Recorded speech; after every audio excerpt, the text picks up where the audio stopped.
Hello everyone. So as you know that I'm doing a complete lecture series of Indian polity by Laxmikanth, and we are dealing chapter number 3. So this will be the part 9 of this chapter. I think I have made a lot of part for this chapter because this chapter was very big. So anyway, this and there will be one more part, then we'll complete chapter number 3. Okay, so this is nothing but is the salient feature of constitution. Fine, this out myself. So let's see the remaining parts of this chapter. Okay. So till that last class we have seen a total 16 features. This will be the 17th feature, which is nothing but is the cooperative societies. So the 97th Constitutional Amendment Act of 2011 gave constitutional status and protection to cooperative societies. In this context, it made the following 3 changes. देखिए 2011 में जो 97th amendment act हुआ था, इसमें जो हमारी cooperative societies होती हैं उसको कॉन्स्टिट्यूशनल स्टेटस और प्रोटेक्शन दिया गया था, ठीक है. और इससे related there were 3 changes that they have made with this amendment. So we'll see one by one. So the first changes was it made right to form cooperative societies a fundamental right. ठीक है. अब 2011 से पहले, इस amendment से पहले, this was not forming cooperative societies was not the fundamental right, but with this they have given they have mentioned that as per article 19 this will be forming the cooperative societies is a fundamental right. Okay. Second thing, it included the new DPSP, which is Directive Principle of State Policy on Promotion of Cooperative Society. ठीक है. तो फिर एक और जो हमारा article 43B add किया गया DPSP में, इसके थ्रू जो हमारा cooperative societies का promotion can be done. Okay, so this was the second change. Third change was it added new part 9B in the constitution which is entitled as cooperative society. ठीक है.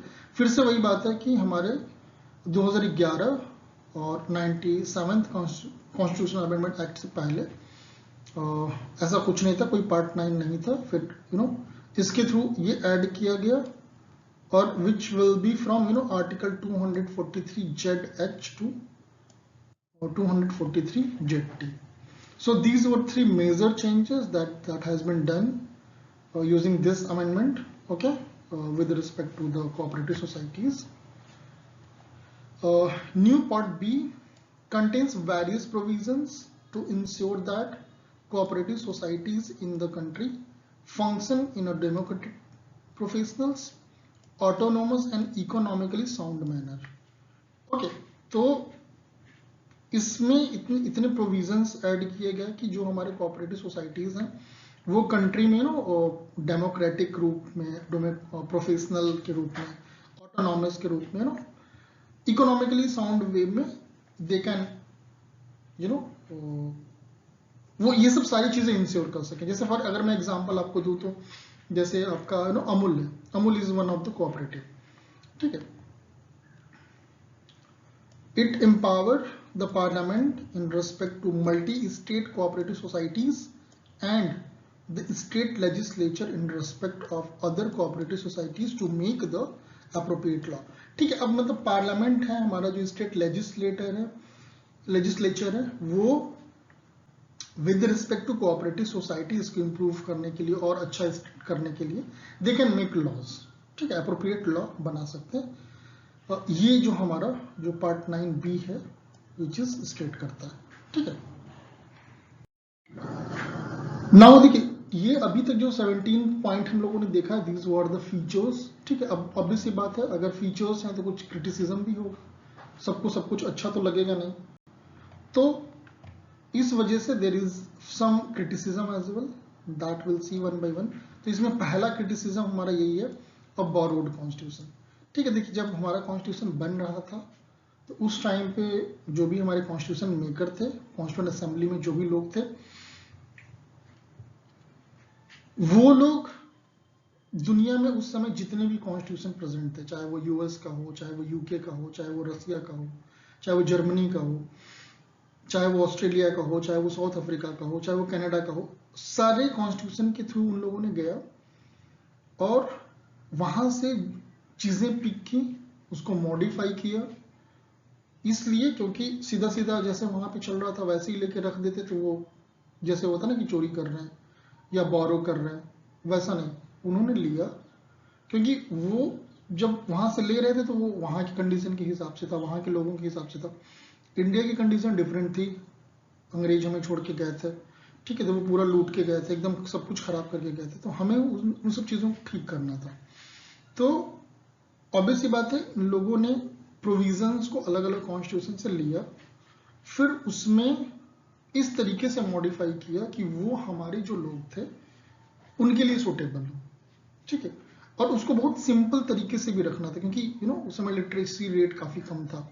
अगर वो एकदम hi fi तरीके से रख देते तो किसी को समझ में भी नहीं आता, ठीक है, तो इस वजह से काफी चीजें, जैसे बोलते हैं जो स्ट्रक्चर था हमारा एडमिनिस्ट्रेशन वगैरह होता है, ये सब जो हमारा constitution of India, government of India 1935 act था, उससे काफी चीजें लिया गया क्योंकि हमारे जो लोग थे वो उस चीज से ऑलरेडी फेमिलियर थे, ठीक है, तो वो उससे एक बड़ा पार्ट लिया गया। फिर उसके बाद अलग अलग कॉन्स्टिट्यूशन से अलग अलग चीजें ली गई, उसको मॉडिफाई किया गया, उसको इस तरीके से प्रेजेंट किया गया जो कि हमारे लोगों के लिए एक्सेप्टेबल हो।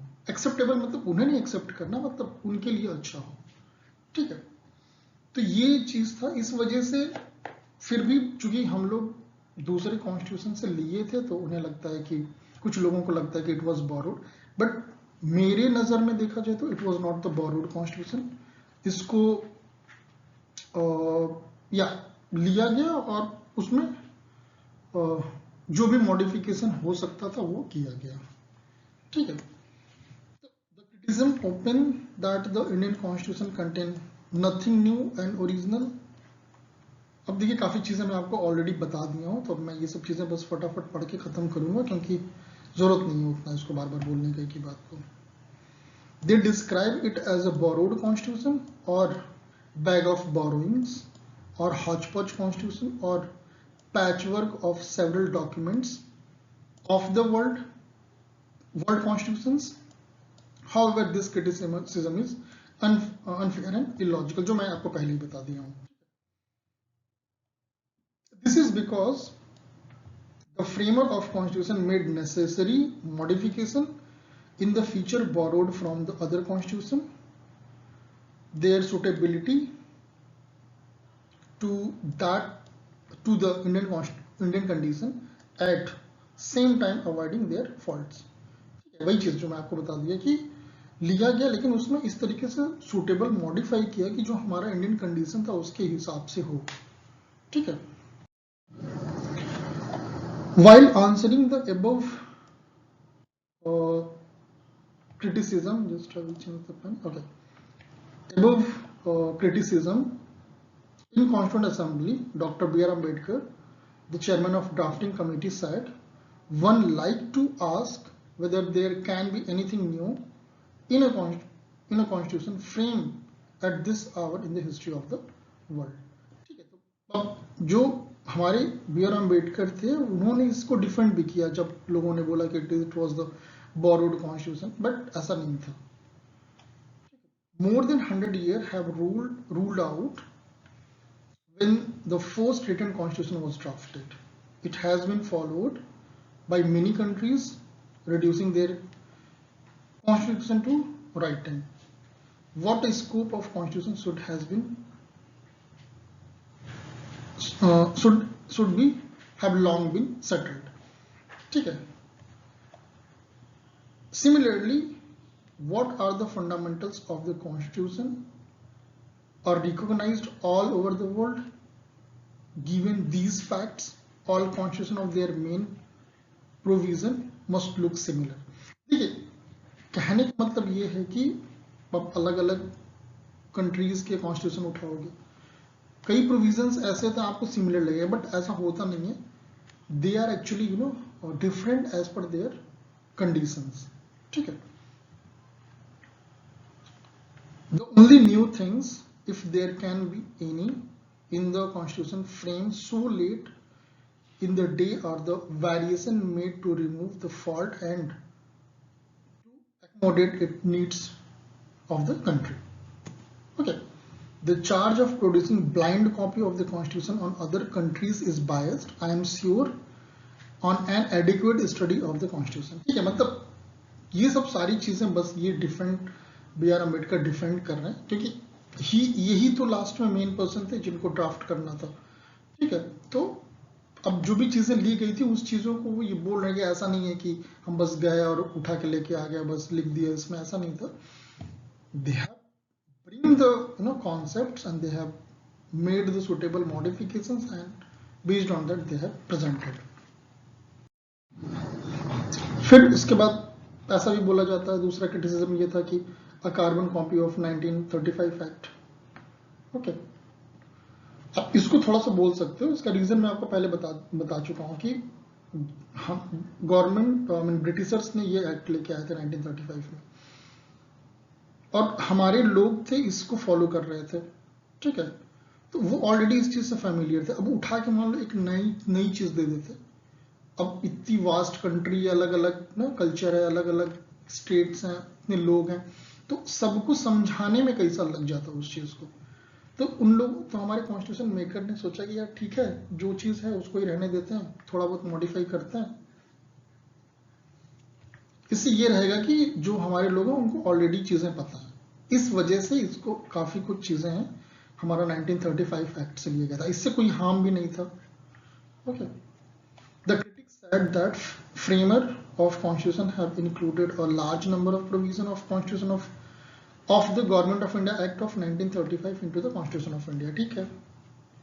Hence they called the constitution as a carbon copy of 1935 Act. बोल सकते हैं, और an amended version of 1935 Act. बिल्कुल कह सकते हैं, बट इससे कोई नुकसान नहीं है हमारा.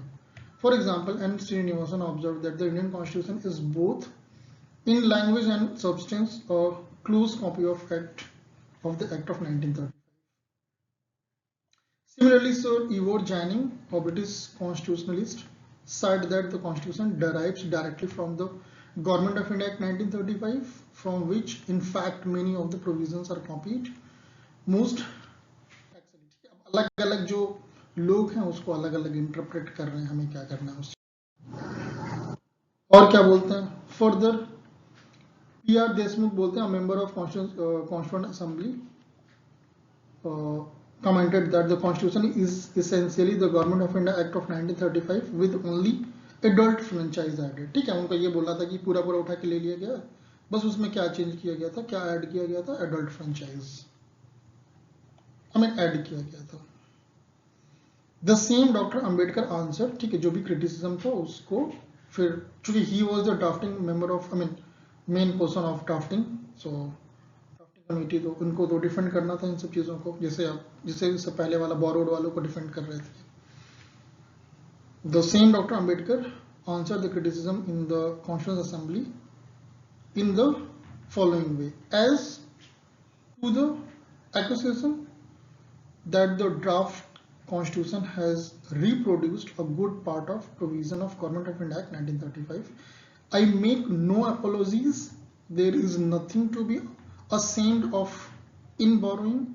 It involved no plagiarism. Nobody hold any patent right in the fundamental ideas of Constitution. What I am sorry about is that the provision taken from the Government of India Act 1935 related to mostly to the detail of administration. ठीक है. अब इन्होंने ये बोला कि जितने भी मान लो जो गवर्नमेंट ऑफ इंडिया एक्ट 1935 उसका पेटेंट थोड़ी ना लिया गया कि हम उसको नहीं ले सकते हैं. क्यों नहीं ले सकते हैं? और वैसे भी जो गवर्नमेंट ऑफ इंडिया एक्ट ये मोस्टली रिलेटेड था एडमिनिस्ट्रेशन से. ठीक. तो ले लिए उसको, क्या दिक्कत है? वो ये भी बोल रहे हैं कि इट इज, ये कोई प्लेगरिज्म नहीं है. ठीक है.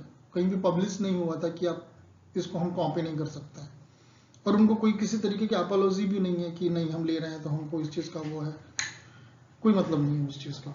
ठीक है. So government of India act was actually it was dealing, Britishers कर क्या रहे थे, वो एडमिनिस्ट्रेशन ही तो कर रहे थे, नया नया लॉ ला के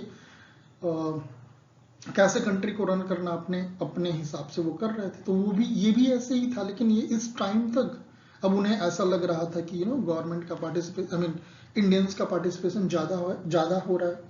तो इस वाले एक्ट में थोड़ा सा सहूलियत था कि ठीक है, हमारे जो इंडियंस हैं उनके लिए थोड़ा बेनिफिशियल था तो इन्होंने उठा लिया फिर उस चीज़ को।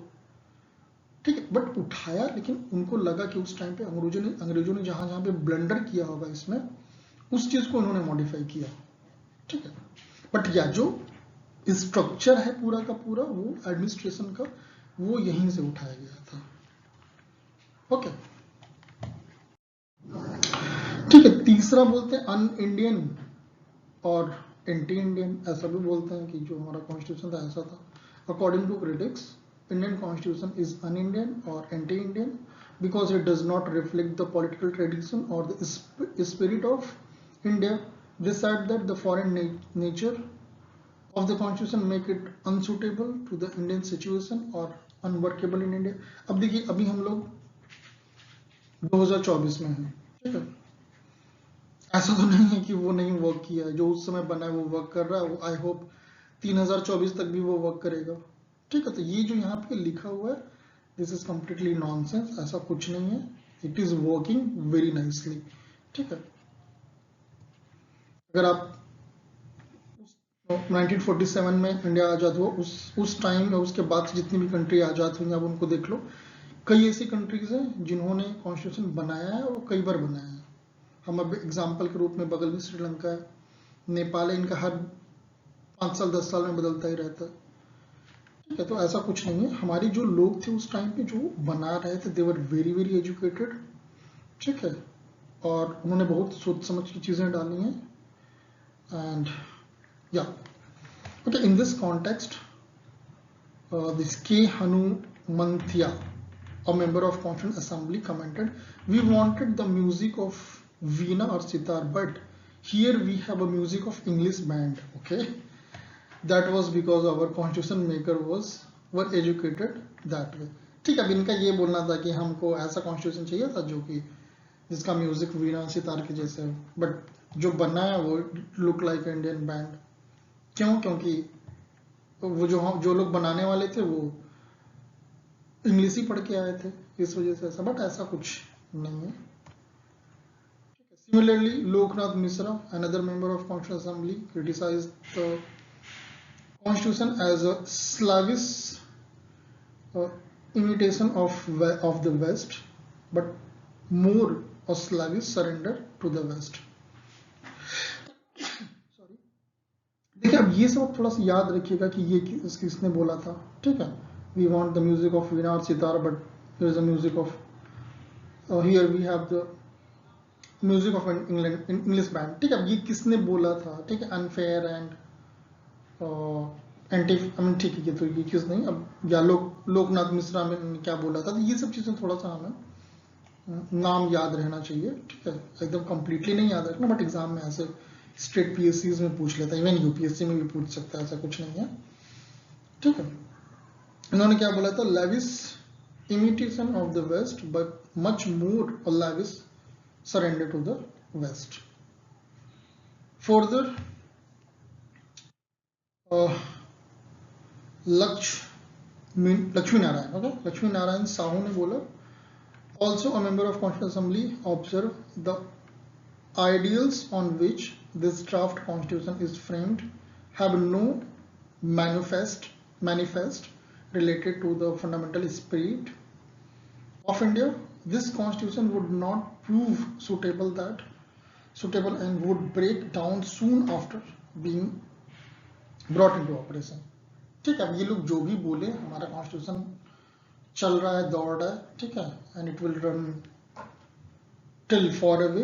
ओके, इनके ये बोल के चले गए, वो अभी चल ही रहा है, so no problem. Okay, so these were some of the criticism. Okay, yeah, so this video I have covered this one only.